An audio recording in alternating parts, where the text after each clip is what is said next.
Okay, we'll just wait for everybody to join.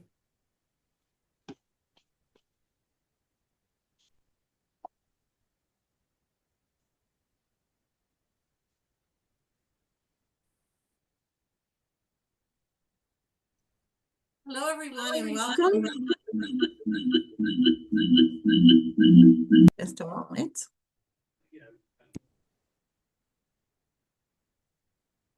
Bipolarity, like the Cold War. Carthage and Rome makes a lot of sense. But when you talk Okay, so welcome everyone to today's webinar. We are very excited to have you all here. We invite everyone who's here to please introduce themselves in chat and where you're coming from today. My name is Darla Deerdorf. I'm the UNESCO chairholder on Intercultural Competence, which is based at Stellenbosch University in South Africa.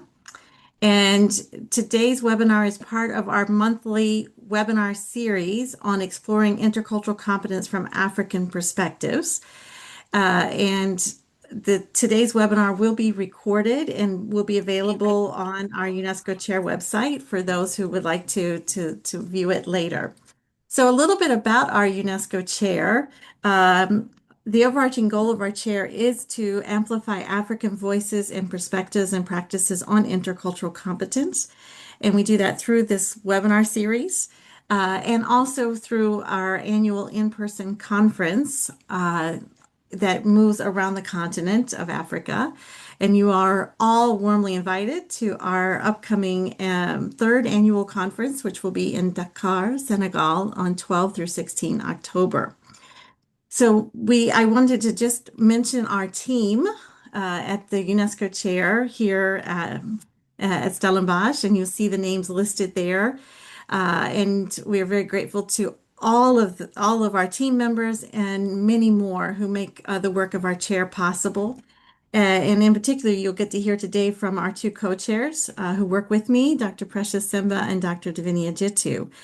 And so one of the work areas of our chair is capacity building around intercultural competence development. And we do that through UNESCO story circles.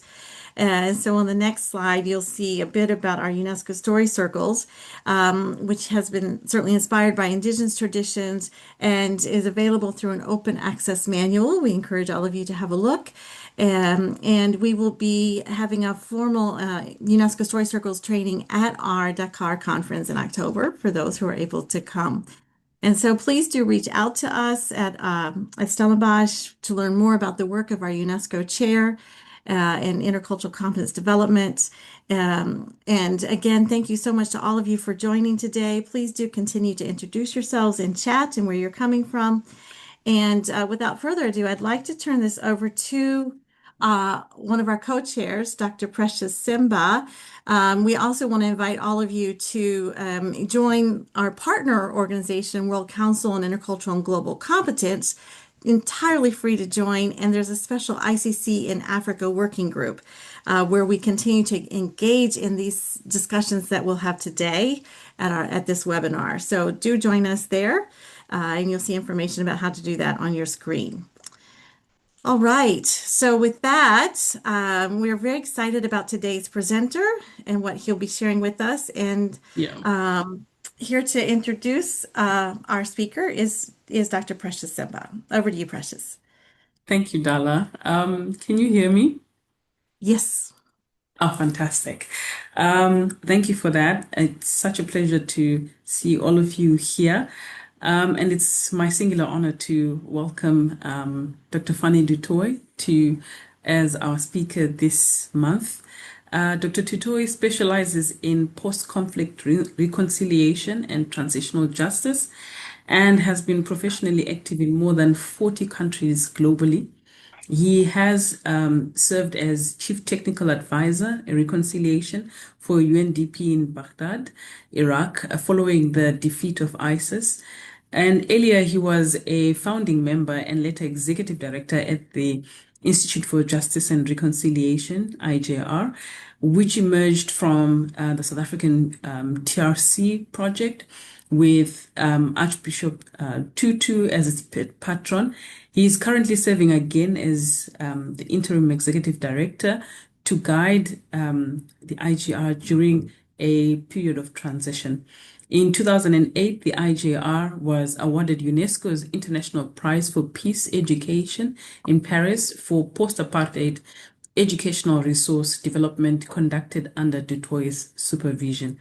Currently, Dr. Du Toit is also an associate in the Transformation Initiative, and in this capacity, he serves as the technical advisor for the Rakhine Transformation Project in Myanmar. Dr. Du Toit is also a technical advisor of the Transitional Justice Committee of the National Unity Consultative Council for Myanmar. Dr. Du Toit is an honorary professor at the University of Cape Town, where he holds research fellowships, also at Stellenbosch University and the Mary Hawk Center for Reconciliation at George Mason University in the USA. He has taught widely on reconciliation and transitional justice, including serving as the main lecturer of a doctoral seminar series offered by the Jenner Center for Reconciliation Studies at Friedrich Schiller University in Germany in 2023. He is the author of When Political Transitions Work, Reconciliation as Interdependence by Oxford University Press, and the editor of Learning to Live Together, Practices of Social Reconciliation. He has also co-edited Truth and Reconciliation in South Africa, 10 years on.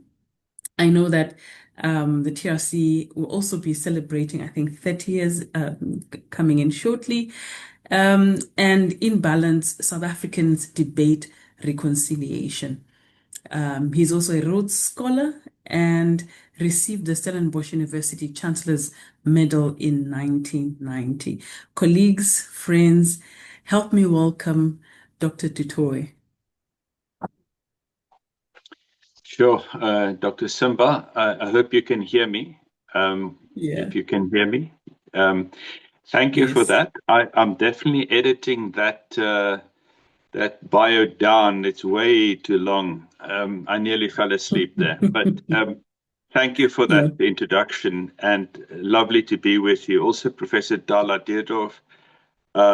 It's been nearly 15 years now, Dala, since we met in Washington, D.C., I seem to recall, and I'm delighted that you've invited me on this platform. Given our time constraints, I've been told 25 minutes. I will be talking quite tightly to my text here, and I will make two background comments and then three contextual comments about South Africa. But you will see that these comments are made against the backdrop of global developments. I don't think that it is possible any longer, perhaps it never was, to talk about these things in isolation from each other. I will argue that intercultural engagement has the best chance of challenging xenophobia and cultural supremacy and racism when we depart from the assumption of a radical interdependence between those groups that regard themselves as culturally distinct, rather than of the assumption of their self-sufficiency or separateness. We don't build sustainable reconciliation if we think it's a good thing to do. But when we realize again and yet again that we have no choice.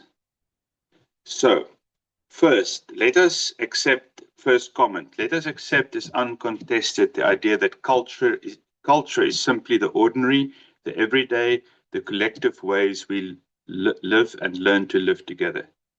If we accept this, we can further accept that intercultural competence, ICC for short, would go wrong when it views culture as exotic, the exotic or the sort of rarefied domain distant from everyday life of power and struggle. Additionally, we can assume that ICC goes wrong when it is reduced to mere technical competence, as if a set of clever techniques or exotic remedies will somehow magically solve our problems. In fact, to unpack that statement, let's think for a minute about the relationship between structure and culture. Obviously, on the one hand, reducing conflict in our modern world to cultural misunderstanding and staging dialogue simply to clear these misunderstandings is dangerous and counterproductive. It is to allow peace talks to mask the hidden structures of violent oppression and exploitation and victimization that continues everywhere today. On the other hand, and I think this is equally important, when the study of violence is reduced to only structural violence or military violence, the very real influence of cultural violence is obscured, in the sense that Johan Galton talked about it as the justification, often hidden behind more overt forms of violence. Put simply, racism, cultural supremacy, Zionism, and patriarchy continue to justify and even drive a lot of the violence in our world today. And there appears to be a resurgence, in fact, of this kinds of culturally motivated violence. It's not all about projection of power or scarce resources. It is as if some groups, I kind of feel, are resisting now the equalizing impact of human rights, humanitarian aid, socioeconomic development, and democratic governance. And they do that precisely because they feel that instead of this deepening their peace and stability in the world, it rather creates in them an existential angst about what they perceive as the losing of ground as others catch up and sometimes overtake them. These feelings are never articulated in such a blunt way that we're scared others will catch up with us, but rather in coaxed cultural terms such as cultural replacement theory, cultural suicide that Europe is supposedly committing, cultural self-determination, cultural self-sufficiency, which are of course meant to drag a mismanaged middle class into culture wars. So to justify the unjustifiable, cultural tropes are very handy. We know how apartheid spoke about Black South Africans. We know how Nazis spoke about Jews. We know how Trump America speaks about migrants. We know how Burmese generals speak about the Rohingya. We know how Israeli officials speak about Palestinian civilians, how the Hutus speak about the Tutsis as cockroaches, how South Africans now also speak about economic migrants. So intercultural competence has to refer at a minimum to the ability to hold inclusive, productive spaces for conversations where the cultural, the social, the economic, and the political dimensions of violence are carefully analyzed, identified, analyzed, and then coming up with shared strategies for the mitigation thereof, producing solutions acceptable precisely across the divides that are at odds with one another. That is my first point of departure. Hold the structure and the cultural in view. The second is, and this is perhaps the most important prior assumption, that should inform cultural competence, in my view, and that is the concept of interdependence. If techniques and technologies are used to manage intercultural talks and analysis, agenda setting, and intervening, apart from this understanding of interdependence, I believe they lose their usefulness. About a decade ago, I embarked on the rereading of the South African transition, asking myself what the one idea was that drove our process from the 1980s, the talks about talks era, through the political concessions, compromises, and deal-making of the early 1990s, the radical democratic reforms and lasting, I should say, democratic reforms of the early 2000s, and then the TRC and the quite substantial socioeconomic changes that actually did happen up to the point, and that point was 2012, a turning point for the worse in South Africa, where we started to decline economically and in most other indicators as a result of both internal corruption. Zuma's state capture project started having an impact then, and also the external corruption, the world financial crisis, where we lost 1 million jobs and never recovered that. So my conclusion was the one word that drove this entire process up to 2012, in our case, was the word interdependence, the direct opposite of apartheid. It is the idea that killed apartheid, in fact. It moved South Africa from a state premised on cultural self-sufficiency, separateness, and exclusion to a constitutional democracy. The idea that we as white and black South Africans are bound by the hip, that without the one, the other cannot survive. This idea animated and directed South Africa's entire reconciliation process from its earliest inception to the eventual maturation of it. Culturally reflected in the term Ubuntu, interdependence for us in South Africa come down to the realization that the white community would not be able to live sustainably or perhaps at all in Southern Africa if black South Africans continued to suffer as apartheid made them suffer. Also, though, conversely, that the quantum leap needed to recover or to overcome centuries of structural violence against black South Africans required a dynamic collaboration between white and black communities. And that with this dynamic collaboration would yield the best results also for black communities. This was in direct opposition also not only to apartheid, but also to Marxism, or the idea that a revolutionary class struggle that at the time that said that black folks ought to just take by whatever means what was historically and rightfully black property back from South Africa. Not only questioning the wisdom of such a Marxist revolution, but its possibility in the first place. Mandela told one of the most belligerent generals in South Africa, General Viljoen, at the time, he said, "We cannot defeat you militarily, but you cannot kill us all. Let's work out how we're going to share this country now, before a senseless, expensive war ensues."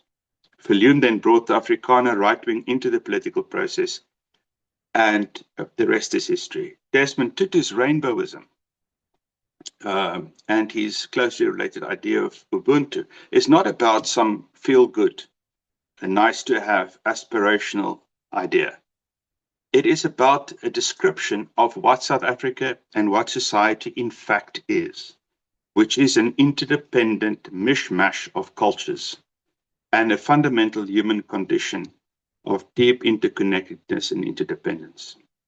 So the verdict of how we fared to this response to this call remains far from settled. We know today that on the one hand, historical inequality persists very painfully, but we're also very long off the worst case scenario that befell so many of our peer countries, where the anti-colonial struggles morphed into almost permanent cycles of ethnic war. South Africa, I would like to argue, have escaped both endless civil war, which we feared as inevitable at some point, and it retains the ability to fight its most difficult scourges, although that fight is getting more difficult. For now, just this, acknowledging the reality of cultural interdependence, not a nice to have, but as a reality, was the cornerstone of South Africa's transformation process. We kept saying to one another at the time, we have no choice but to talk, because the alternative would be too ghastly to contemplate. We work for peace, we work for justice, not in the first place because they're nice things to do, but because we have no choice. And I think that is the heart of my second point. Any imaginary, therefore, that does not allow for a proper, thoughtful analysis of cultural interdependence does not understand the ways that human groups work and live together, and do therefore not provide sustainable or workable, realistic options for the future. What I would call monocultural social imaginaries. For example, those that inform apartheid South Africa, MAGA America, Putin's Ukraine, or Zionist Israel, are ideological abstractions, impractical pipe dreams. By contrast, when societies are understood as fundamentally hybrid, ever-shifting, not only can one begin to develop realistic ways to encounter one another in public space, but indeed reconciliation and peace becomes possible. My third statement. Currently, we're experiencing quite a significant strain in South Africa on our reconciliation project in ways we haven't done so before.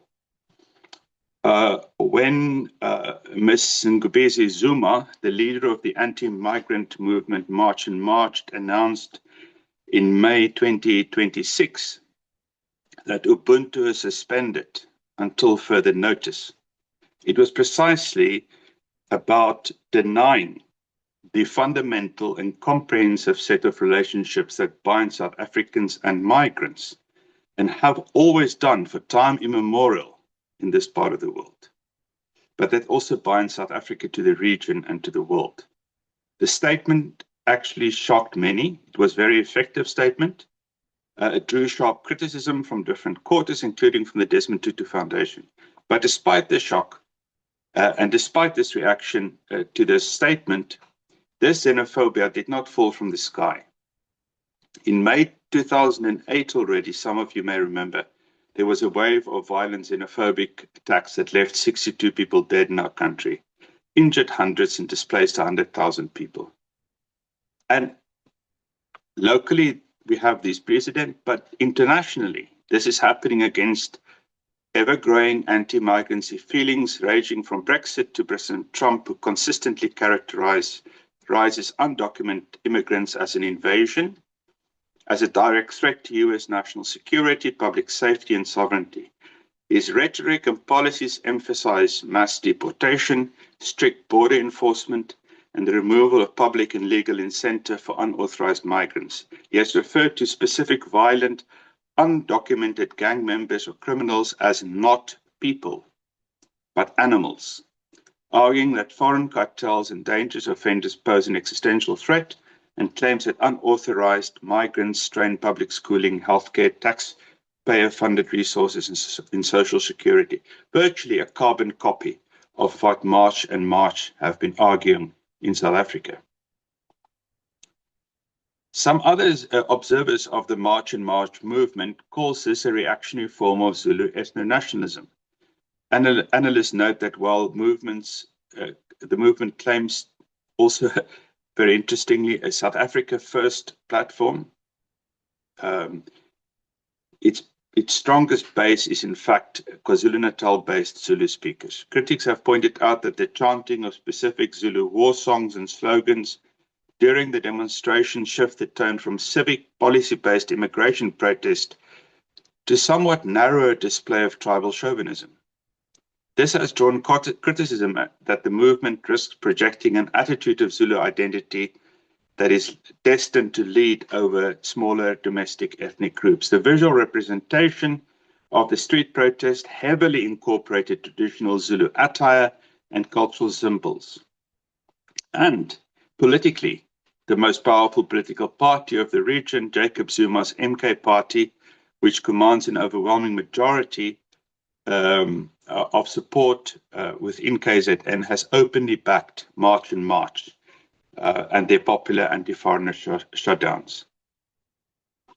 Interestingly too, March and March publicly stated not only that they're the South Africa First Forum, but that they're also basing themselves on the model of AfriForum, the far-right Afrikaans forum. They want to be an AfriForum for Black South Africans. This, of course, was warmly welcomed by AfriForum CEO Kali Kriel, publicly welcoming this. And indeed, this very week, we're in developing a working group with March and March. which will cooperate on community organization, combating crime, illegal migration concerns, and promoting mother language education, while acknowledging their areas where they agree to disagree. If this working group is indeed about only these matters and not about ethnic enclave building and cultural supremacy, it could be positive, indeed an example of the embrace of interdependence. But I rather doubt that. Apartheid defined itself as separate development and a commonwealth of nations living peacefully together. But what apartheid hid from view, or tried to hid from view, was the reality that ethnic self-determination would always be a pipe dream, that black labor was essential to white prosperity, and that black labor came the unseen, hidden force that was circumscribed by very strict laws. Black people could not gain any rights, property rights in white areas. They could not vote there. They could not educate their children there, yet they provided the labor. So that interdependence was hidden from view. My question to Mr. Kriel would then be, how is self-sufficient white communities today different from this apartheid model? This illusory cultural, racial self-sufficiency, apartheid preached this illusory cultural self-sufficiency for a good reason. It needed to keep the exploitative structural arrangements out of the public domain, away from scrutiny, and not up for debate. By contrast, I put it to you that intercultural competence is the ability to lead engagements that unmask such hypocrisy and build solidarity for a less exploitative, more peaceful world, where interdependencies are acknowledged and transformed from oppressive to less oppressive, rather than denied, tucked away between cultural myths of self-sufficiency and supremacy. My fourth statement is that it seems to be that there is an international solidarity between groups that exploit middle-class struggles to promote against the idea of cultural inclusive world. And what these groups seem to have in common across the world is a renewed sense of ethnic identity with subtle and sometimes not so subtle undertones of cultural supremacy. It's very commonly accepted that ethnicization is more likely to happen when the glue that holds us together as societies, institutions, leadership, economic progress, democratic politics, when that glue falters or become unstuck. South Africa in 2026 ticks every one of these boxes. And so it's in this climate favorable to ethnic polarization, boosted by a new social media-fueled populist politics, where we're seeing some very unlikely alliances emerging. Trump, for some reason or the other, has loomed very large over South African political landscape. Intriguingly, former President Zuma made no secret of the fact that he is the world's biggest Trump fan. For example, when Trump was re-elected, Zuma congratulated him in public with a long letter in which he framed Trump as a beacon of hope and sovereignty, and drawing strong personal and political parallels between their respective careers, the way they were victimized by law enforcement and so forth, and accused falsely of corruption. Secondly, but also equally interesting, is that the reinvigorated Afrikaner right wing that we're seeing now, that had been very subdued since '94, but is now mobilizing actively, I think is in no small measure due to the support from the Trump administration. Quite tangible support.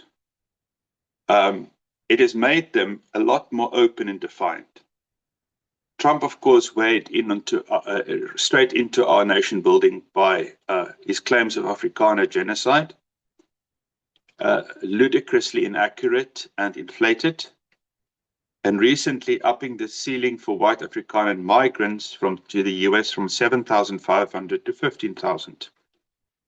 These accusations may have more to do, of course, with punishing South Africa for its impertinence to lodge a case of genocide against Israel at the ICJ than anything actually happening in the country. There's little doubt that this solidarity has given, there's little doubt that this solidarity has given groups like AfriForum a major boost, leading to renewed agitation for Afrikaner cultural rights over and above the guarantees we already have in the checks and balances provided by the 96 Constitution, the Bill of Human Rights, and an active functioning constitutional court.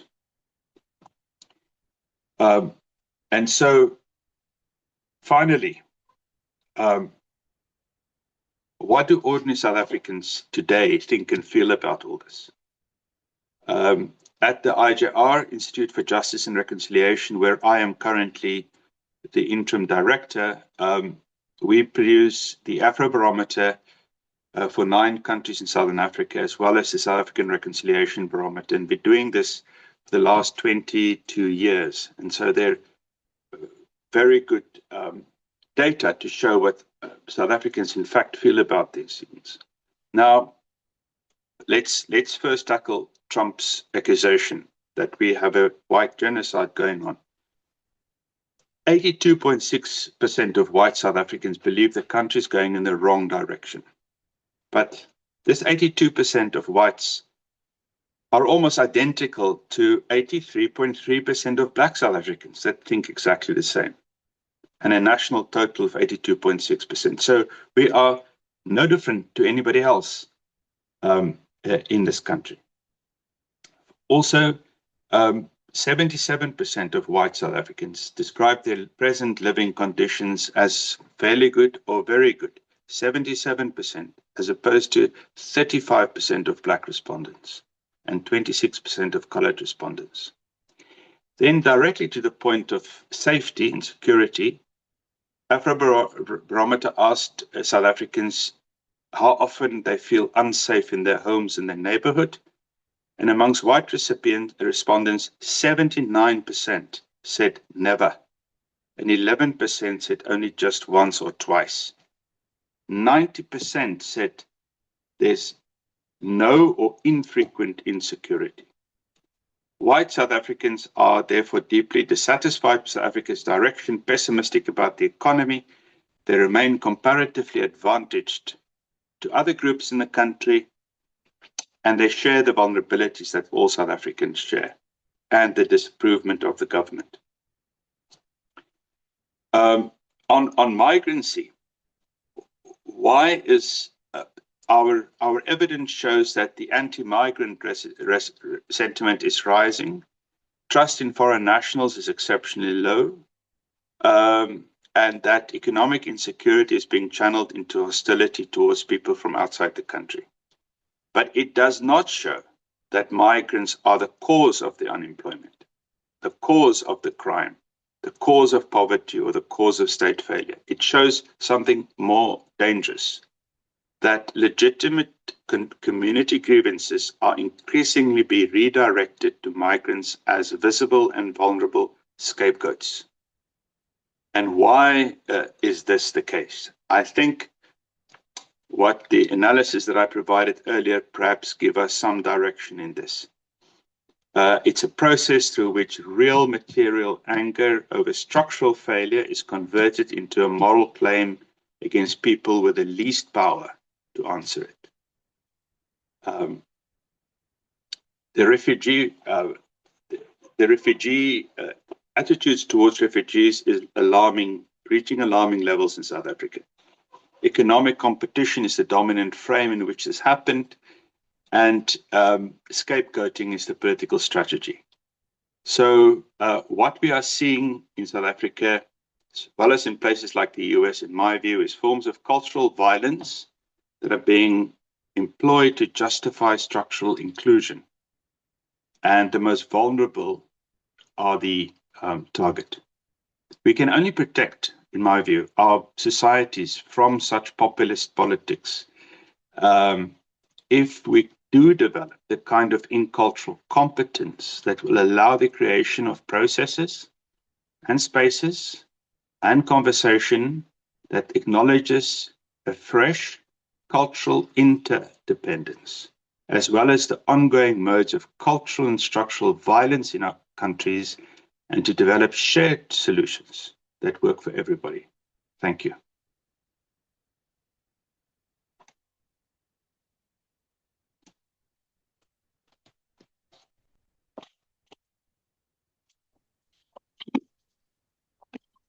Thank you so much, Dr. Du Toit, for that really wonderful outline of, how intercultural competence can really, bring us together. But what is influencing the xenophobic resurgence in our country? We have quite a bit of time for some questions and answers. And we've asked our colleagues to post their questions in the chat. And I'm going to go through all of this. But I wanted to start by maybe just reflecting on, one of your first points where, from what I understood, if culture is the norm and cultural difference becomes the norm, that can counter what we are seeing. Having a multicultural society such as ours and the history that we have, how has the cultural diversity not been normalized in South Africa? And we've seen this resurgence of xenophobia. I know that we are influenced by current geopolitics and what is happening in other countries, but because of our own experience, how is it that we are so quick to become xenophobic towards others, especially those on the African continent? So I thought I'll start with that, and then we'll start reading out the questions. Yeah, I'm not going to. I will speculate. I'll speculate in my answer to you, Divinia. I think it's a very good answer. I think what was remarkable, first of all, is when studying the trends post 94, post 2000, is how consistently and for how long the majority of all South Africans from all backgrounds actually supported reconciliation, supported the idea of a unified country, bought the idea that Mandela's idea of a project reconciliation, said there was not enough of it, indicated they wanted more of it, said that the major lid on the possibilities for this is socioeconomic inequality.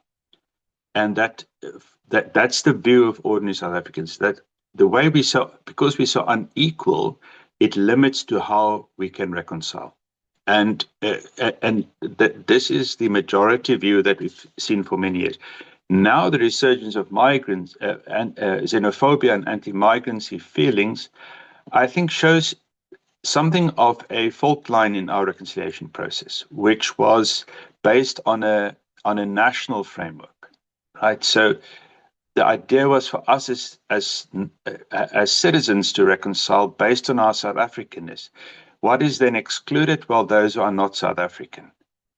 And I think that creates a natural weak spot in our reconciliation structure in terms of xenophobia, which can then be exploited by politicians, both protest politics, but also politics we're seeing increasingly in the mainstream, that are blaming systemic and structural faults and weaknesses on the presence of migrants, whereas in fact we know quite well that ordinary South Africans don't think it, but increasingly begin to think it, but that it is actually in fact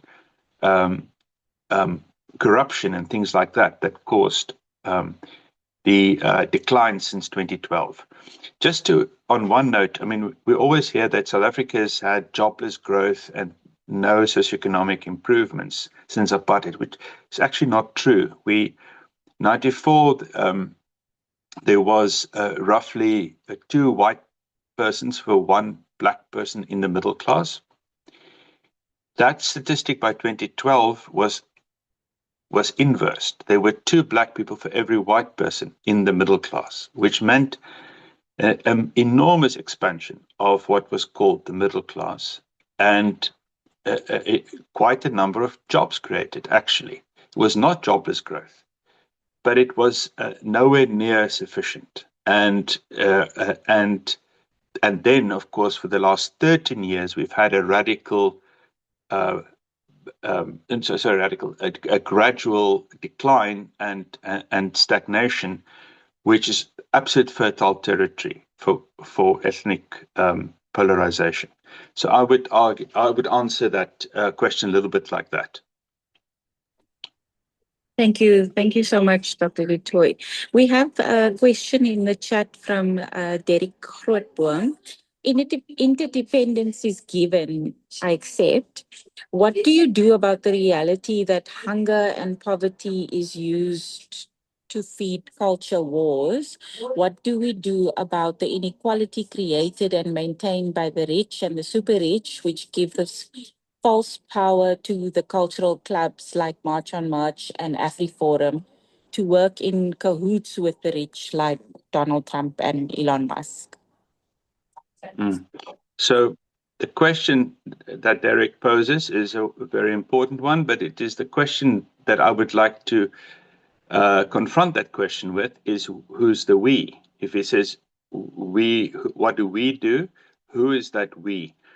And let's assume for a minute that we is the folks of positive acceptance of cultural diversity, people who believe in human rights, people who believe in democracy, good citizens of good intent. I think the thing that we ordinary folk can do is to convene, first of all, bring people together, and in these convenings, make sure we do the analysis properly, and that we then develop shared policy suggestions and that we put the pressure on. With other words, make the democratic system work. Participate and make that system work. There is no shortcut on this. I mean, we should speak in public.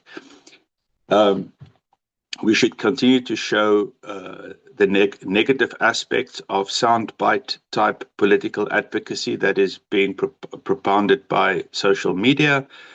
But for me, it has to be a popular movement. It cannot be anything other than that. I mean, there is no short fix for people like Elon Musk and Donald Trump, or anybody in our country for that matter. There's no short-term fix for that. It's a question of mobilizing, and then in this mobilization of democracy, make sure this movement does not become another form of ethnic exclusion, by making sure that this movement of the people remains as inclusive as possible and speak about both structure and culture, as I said in my presentation.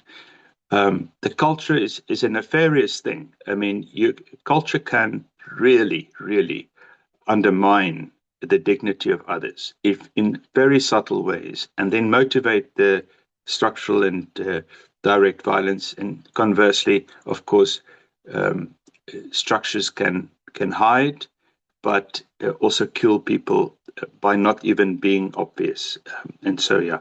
So it's not a simple solution, Derek, but I think it's a question of democratic mobilization, movement building out there of people who work together.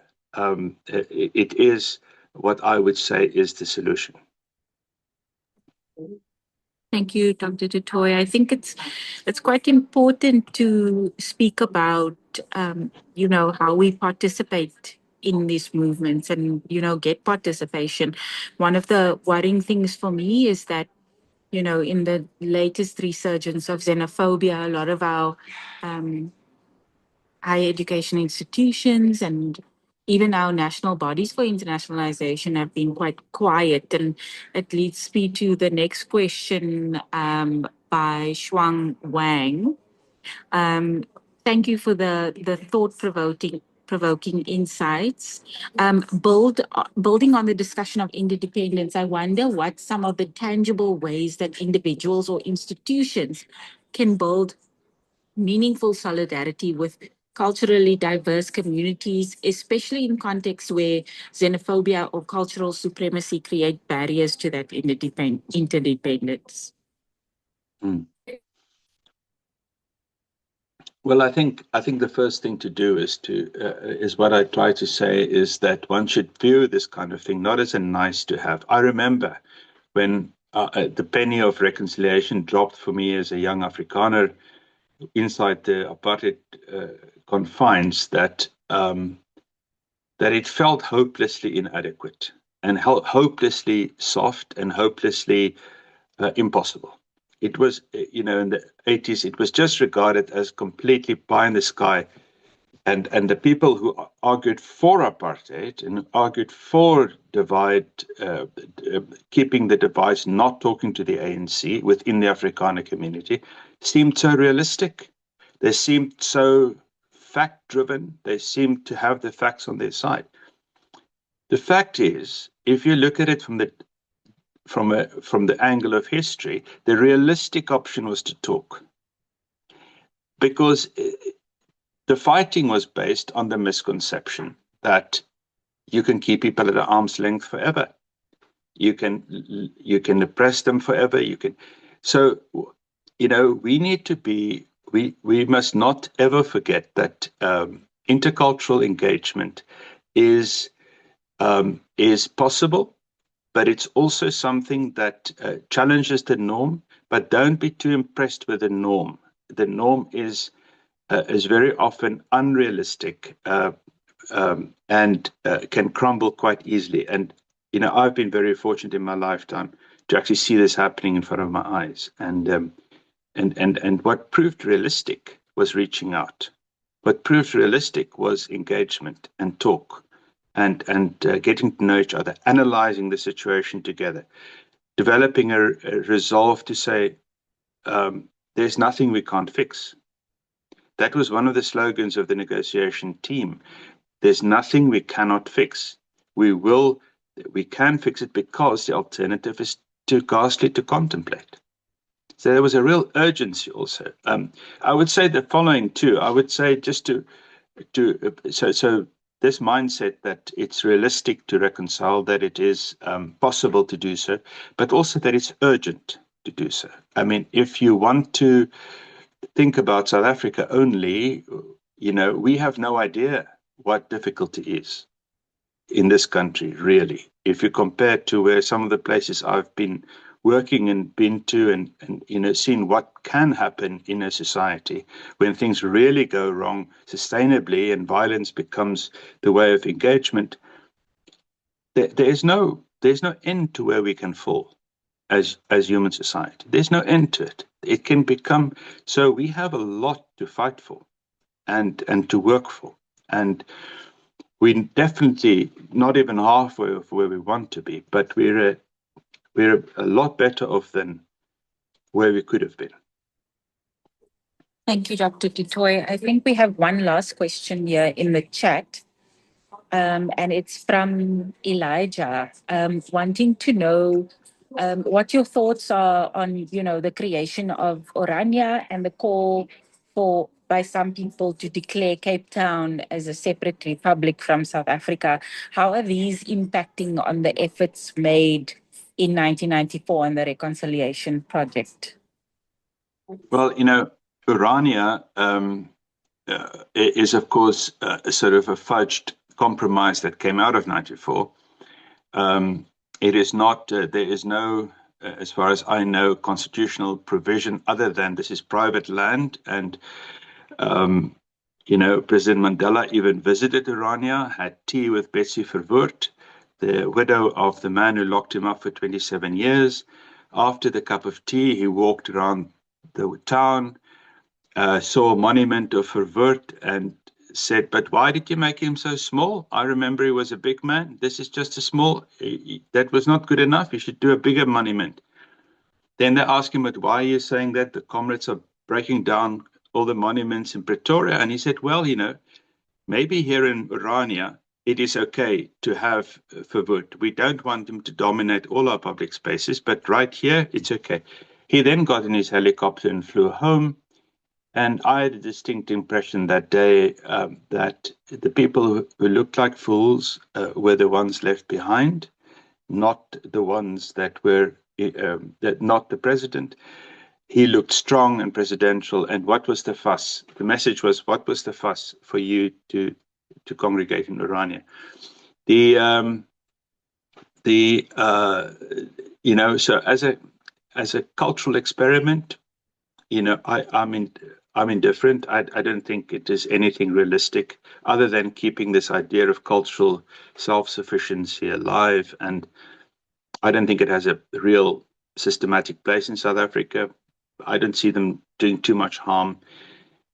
I just leave them where they are in the desert. And then about Western Cape becoming independent, that's a complete and utter provocation and this is definitely a group that's trying to keep the apartheid ideal alive and to make sure that the Western Cape somehow becomes a white republic. It's dead in the water. I don't think it'll ever happen. So it's based on exactly the logic I've been trying to describe, which is the one on, that's countered the whole idea of interdependence. Thank you, Dr. Du Toit. Two more questions posted in the chat, and I think we have 5 more minutes, so we'll just take those two. The first is by Matabo Kao. He says the black on black hatred in South Africa and the presumed incompetence of Black people in academia is a major challenge to the celebration of diversity and interdependence. How can institutions of higher education transform these legacies of colonialism and apartheid to create a mass of human rights activists and advocates? Sure, that's a very loaded and very difficult question to answer. Can I just ask again, you said there was in academia and where else? Yes, so the first part of the question is around the black on black hatred in South Africa. And then the second part refers to the presumed incompetence of Blacks in academia as a major challenge to the celebration of diversity and interdependence. So I think the question is, how can institutions of higher education really promote the human rights activists and the advocates coming from our institutions to basically address this in our universities and in our society? Well, I think first of all, I would like to take a question like that, have it written out in front of me, have a long cup of coffee, think about it, and then write 3 essays on it. It's that sort of question. I would say that first of all, sometimes perceptions matter, sometimes perceptions don't matter. Depends who's doing the perceiving. There are certain people you'll never convince of Black competence. And don't be too impressed with them. Don't be too worried about them. Let them go. I think Black competence will speak for itself and has to speak for itself. Like Steve Biko said, the real problem would be if Black minds themselves don't think it's possible. But I do like to think that we have moved beyond that point in South Africa, and that we do understand that Black excellence is as natural as white excellence, that there's no difference between the two. The fast tracking of academic, one can also not have shortcuts to academic excellence. To have a professor, it takes decades to make one professor. We know that. So we mustn't be unrealistic about this. We know that 1975 state spending on every white child was 100 Rand, and on every Black child was 4 Rand. and that pattern of state spending went all the way through to 94. And that meant we had a massive backlog of opportunity, but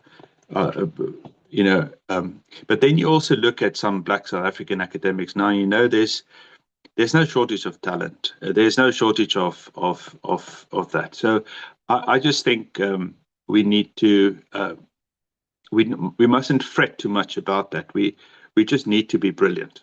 I mean, then that's okay. And then, I mean, if you look at the Springbok team as an example, being a little bit of facetious now, but I mean, this is a team that had quotas for racial inclusion until recently, and now it is the best in the world.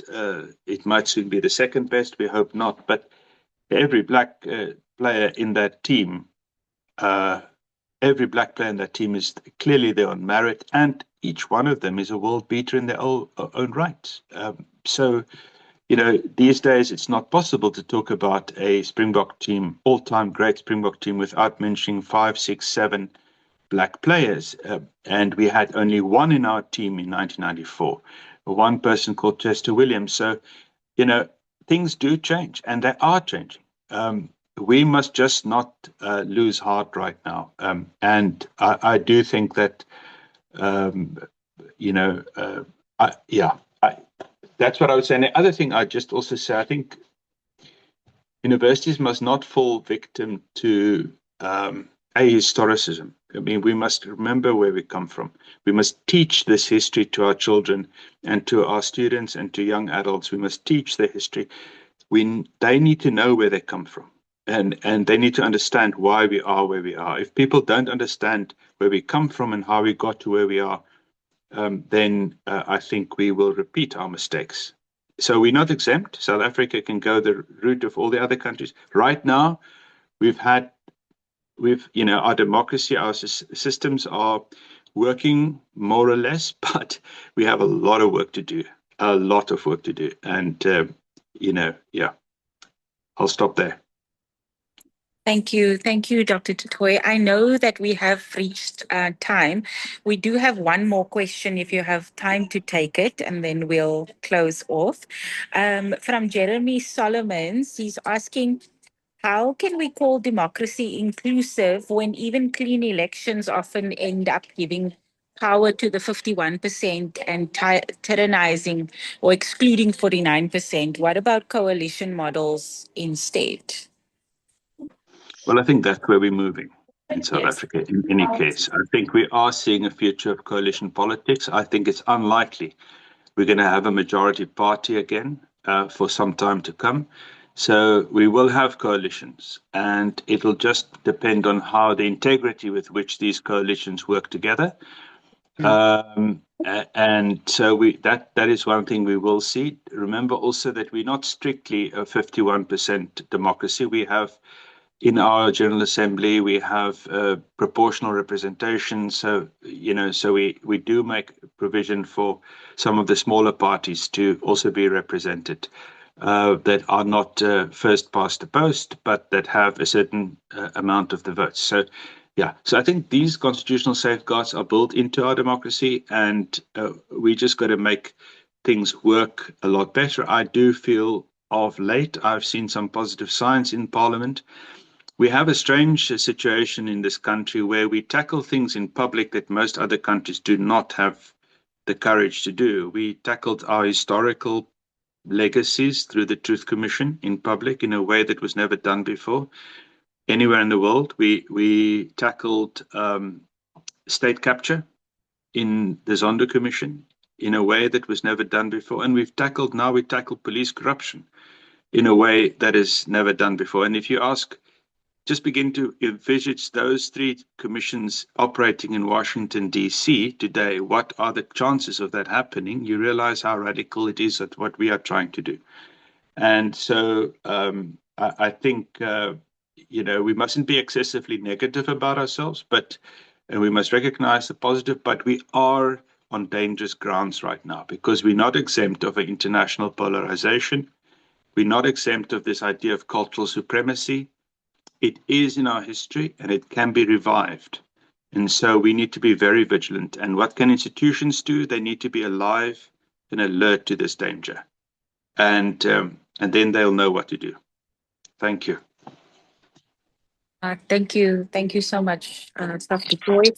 And I'm going to hand back over now to Dr. Dierdorf just to do the closing for our webinar. But thank you so much for your time today. Thank you very much. Nice to speak with you. Thank you so very much, Dr. Fanie du Toit. We're just so grateful to you for joining us. Thanks to our co-chairs, Divya Jitu and Precious Simba, for guiding us in the discussion. And many thanks to all of you for being part of today's discussion and webinar. We look forward to having you join us next month when we'll be hearing from Prof. Langa. And we hope to see many of you in person in Dakar at our conference in October. You see the dates there. And thank you again so much, everyone. Have a good day. Thank you. Thanks, Darla.